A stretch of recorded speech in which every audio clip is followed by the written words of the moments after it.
I think it sort of is, because I think, you know, and I talked a bit about the size of the market, and we have, but actually the older and disabled market is a very difficult market to get into, and companies are fundamentally lazy.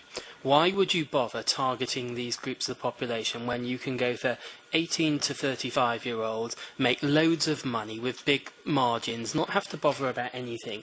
And the reality is, we know the vast majority of marketing, PR, design work is targeted at 18 to 35-year-olds. There is no surprise that actually companies have not thought about the potential of these markets. Now, I think it will start to change, but equally, these are difficult audiences to reach. I was talking to a drinks company recently who was, I was trying to say, actually, have you thought about aging in terms of targeting? And they said, you know what, actually, the relative cost for us of investing in these markets is going to be more than the relative cost of us investing in Europe, more than the relative cost of us doing so for a younger group in Africa. So I think that there is a huge challenge that industry still doesn't get or believe the figures. So I think there is still a communications challenge to go and to convince people that this is a market worth having. Just want to come back very quickly on two of the other the points. One was I do agree that the online world is more accessible than the offline world for people with disabilities often. And in the UK, younger people with disabilities are more likely to be online than much more than older. So I think that actually the benefits of getting it right is helping a lot of disabled people in the UK. And on the point about apps, I was involved with the Vodafone apps for older people. One of the things that's really striking is a really good way of making an app inaccessible is to have advertising or make it free, because all of a sudden you have pop-ups, you have it essentially makes the app much more confusing and difficult. Yet actually that's the way we've been moving. So actually we're talking about changing the way we're designing things and selling things to make things a bit more accessible. Program it in a good way. Why does it not happen? I think it's a mixture of things. First of all, my boss doesn't ask me to do it. So I think there also still some knowledge is lacking that, as you explained, that there is a big market, but apparently the decision makers don't realize it enough, or there is no pressure by any law, or there is no penalty if we don't follow the law. So the boss is not really insisting the programmer to do this or giving proper training. Or the person itself doesn't know all the ins and outs of accessibility. Even if I talk every year to around 1,500 students in Belgium, telling them about accessibility and also to their teachers to include it in their training.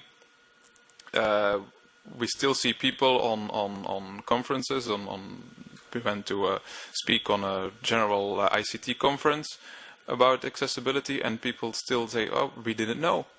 We create the websites in the way we Google something for a script, and we put in the first one that we find, and we never realized that that there are good examples and bad examples. And now that you told me that, I will not go into too technical details, but now that you tell me that this way of programming is better than the other, for me it's not much more work. But I still just didn't realize that one is better than the other, and I picked just one. And now from now on, I will pick the one that you prefer. And then maybe, hopefully they come home and they still remember this. But so I think there is still, and although I said I do a lot of training and I talk to many people, and many people see me in the train with my iPhone, but still there are many that don't know or that don't see these stories that we are telling each other. So we need more people from outside our community to come into these kind of conferences, I think. So let's go for some questions. I had Shadi there.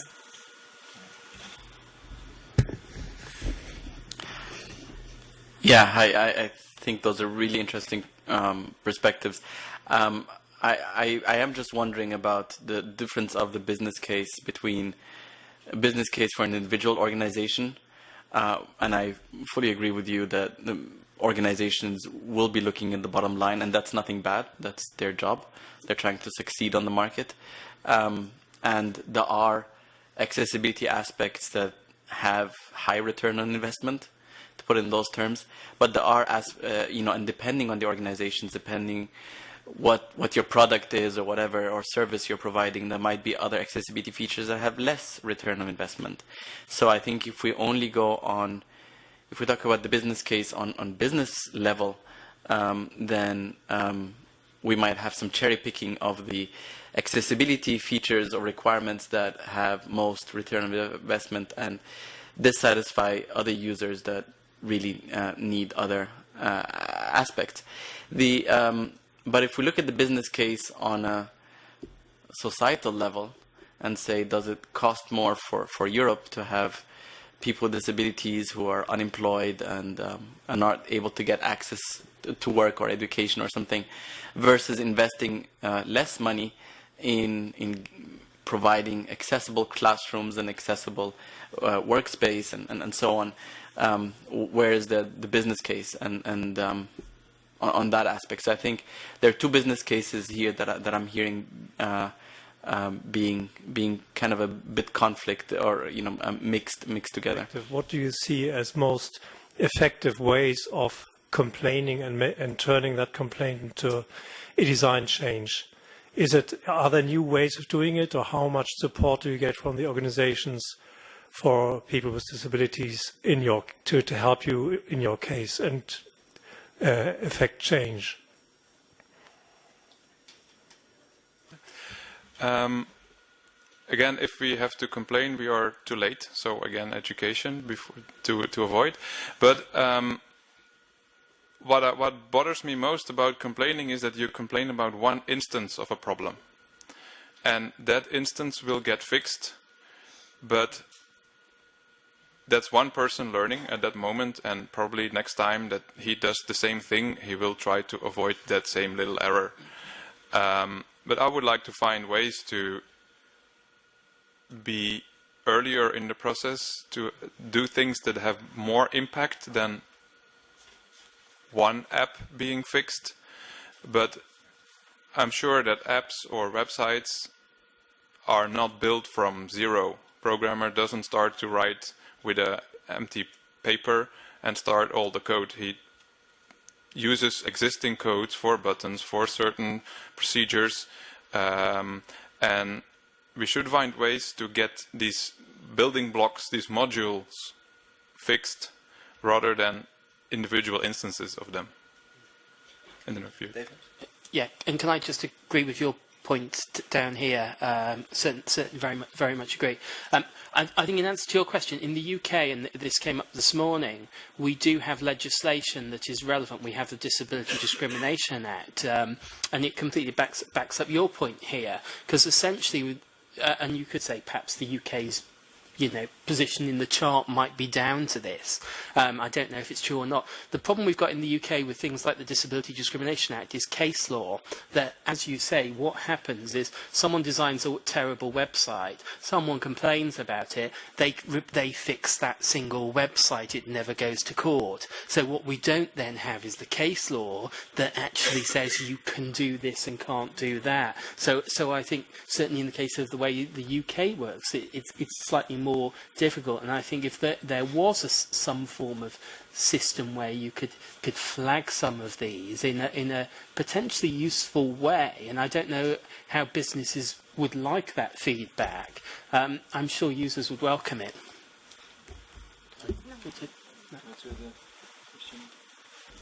I'm aware that we're actually talking about local and national government websites, so it's not talking about markets. We're actually talking about the rights of citizens. And actually what you're talking about is discrimination.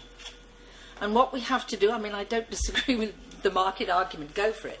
I'm really saying when you're talking about government sites or publicly funded sites run by publicly funded people, We have a right for every one of us to have accessibility and to promote accessibility and usability. And I've kind of got to the point where it's not just a technical issue, it's a very real issue that you can measure in your local authority about how many people are using it, how many people cannot use it. And I think it's the human rights approach, which is another alternative way of actually seeing how well you're doing on your public sites. Thank you.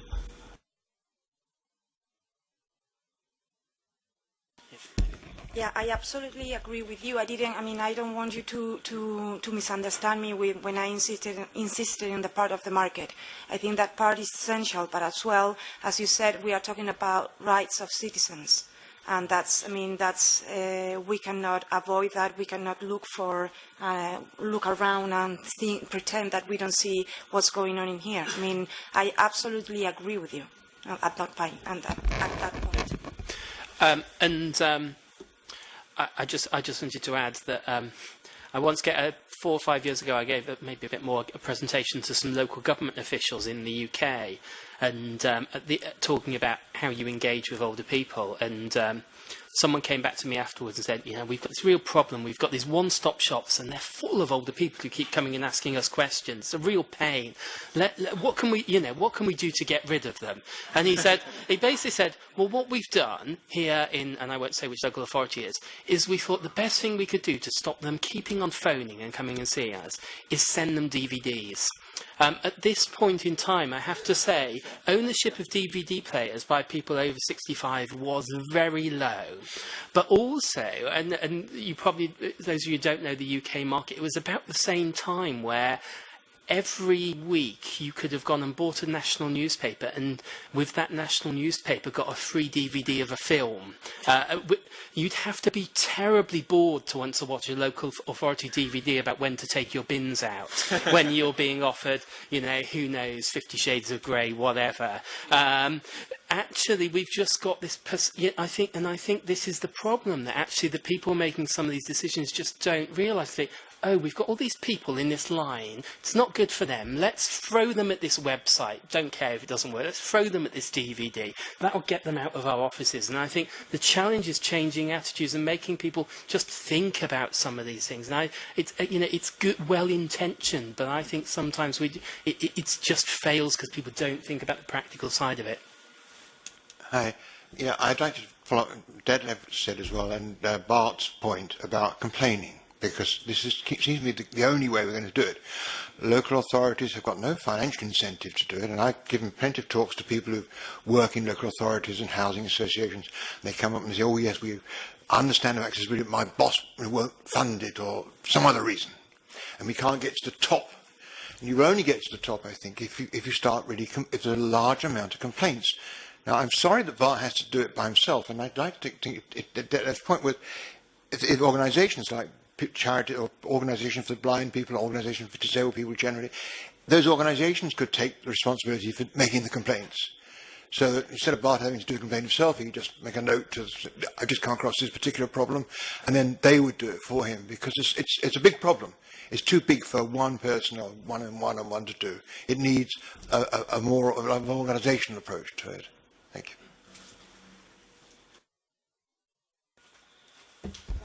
About this complaint thing, I've always think about the social networks.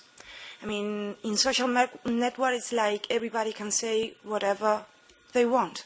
So at this point, if social networks were accessible enough, people with disabilities would be very happy to be there and telling the world the things that are needed to be mended, fixed, or improved, or whatever. Because I think not only as an individual, but also as a citizen with his or her town hall, or even the national government, as these type of channels are growing. So we have to take advantage of that as well, and try to incorporate as a way to complain in an informal way, but in a very nice way, as the rest of people can say whatever they want. I'm also a little bit afraid that the organizations will get a bad name when they only do complaining. I think they are more liking to play the role of a constructive dialogue than to be the complainers all the time, and then you get the idea, oh, they are there again. It's again the disabled. Probably it's never good enough for them. There's always something to complain. So that's maybe also a not ideal position. Yeah. At the same time, I see that companies are having enormous teams to address comments they get from Twitter, for instance. So if whatever consumer, if you are not good with a service that is delivered by a flight company or whatever company, a larger company, and you send a tweet into the world, then you see that they immediately answer, and always in a friendly way, and always looking for a solution. So I think there's a way of doing things there, as long as you're not like complaining all the time, but you can really complain about things that are not good. I see Twitter as a gigantic and good instrument to sort of put your complaint down, and then if you can find friends to retweet it, then maybe disability organizations can do some retweeting here and there, and then yeah. But I agree with Bart that that complaining is not. It should be a more constructive dialogue. That is much better than. Yeah, but sometimes you start the constructive dialogue with a tweet. Yeah. Someone else. I'm sort of a bit aware that I'm sitting here now in this panel, and I'm sort of thinking back 10 years or 15 years when I started with web accessibility, and it's not completely the same, but because we heard that we shifted to Google and they made things more accessible, but we still see the same things coming back. So my question would be, okay, so did we do it wrong the past few years, or is there no ultimate solution to this, or should we organize something different? Is there anyone in the audience who has the tip of the year? Of 10 years? Yeah. No one? Yeah, Susanna. No, I don't have the tip of the 10 years. Sorry, but no, but I think yeah, I'm sorry. But I think I always say this as well, so you will hear just another repetition. But really, Eric and I shouldn't be on this conferences talking to each other. We always, I mean, I like all of you, but we are talking to each other the whole time. So that is why we are repeating ourselves, because we don't get influences from other people, and we also do not talk, we don't spread the word. So if we just walk out of here and never meet again and try to meet new people and say the clever things that all of us are doing, I think we could move something a little bit. But that is sort of a serious thing to say.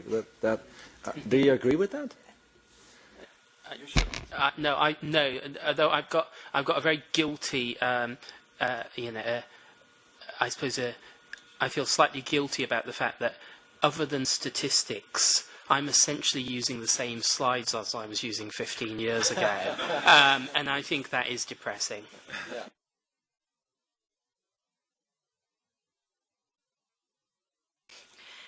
Yeah, I can see Susanna's point. I mean, at the end of the day, we are sort of the same rooms, and things may not change. But I guess it takes time people to get in the loop. So we have to be patient, I guess, at this point. At least we didn't decrease over the last 10, 15 years. So.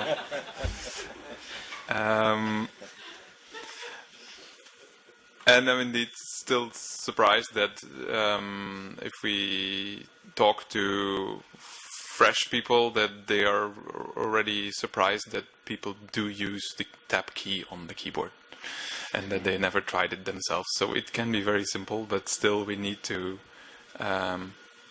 say it again and again to new people, and we do it, but apparently it's not enough. Yeah. I think we're in a different situation than we were 10, 15 years ago. Because if you look at the Netherlands, where A lot of the, like now we have a lot of government that has multi-channels, and they really want to close some of the physical channels. The government just wants you to only talk to them in an electronic way. And don't you think we're on the edge of a new, like a digital divide? Because now we, as a society, we really start to depend on everything that's digital. And 10 years ago, you could still have like a Braille book or something. And 5 or 10 years from now, it won't exist anymore. So then, if things are not available in a digital way, we have like another more serious problem. But I don't agree on the statement that the organizations are only discussing amongst each other. I almost always agree with Susanna, but this time I sort of disagree. So I think these organizations do speak to a lot of others. Like Bart just told us in his presentation that he spoke to 1,500 students. I mean, that's not like sitting and speaking to me or other people in web accessibility world. So, and the same things I see with the EBU and the EDF. They're all going out and speaking to the Microsofts of this world and companies and trying to change software. And yeah, we have competing fingers here. So, so first, Shadi here. Just because it's coming to the end of the day, I thought maybe something a bit more positive. Should we think more depressive? No, 15 years ago, to answer the same way you were approaching that, Eric. 15 years ago, I had just left development and joined standardization, and when I would talk with my developer friends, they would say, "What are you doing?" Now they all call me up and say they hate me because it's all my fault that we have those horrible standards. And I see that as positive. At least they're aware now. I really think we shouldn't underestimate the amount of work that we as a community have actually done. There's still a lot more, and technology keeps progressing.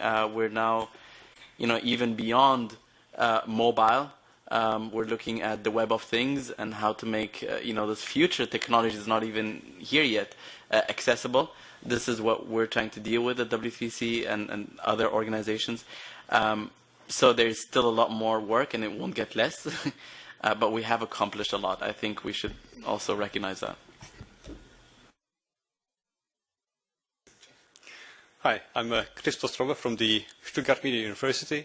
So to continue on the theme of talking just to each other, I'm also a member of a French organization called Liberté Zéro, which is an organization that promotes accessibility and open source projects.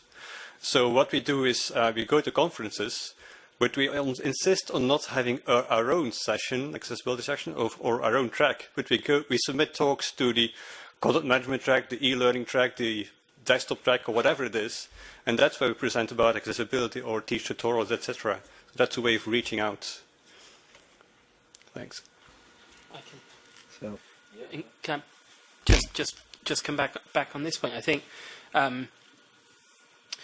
one of the challenges we've got, particularly in big companies and with big websites, is there are almost too many people involved with dealing with the widgets, and I don't know how true it is with companies like the Microsofts of the world, but someone did once say to me that there was someone in Microsoft responsible for designing one tiny bit and someone for another tiny bit and someone for another tiny bit, and then essentially it's all thrown together, and then we shouldn't be surprised that to turn it off you have to press the start button, because actually there is no one stepping back and saying how do you create it and what are we trying to create well. So I think that, is there something about incentivizing companies of the world to have the vision of what the end output is? And you could argue that companies like Apple have done that historically, looking at the image and the presentation with a view to then worrying about how you design the little bits of it.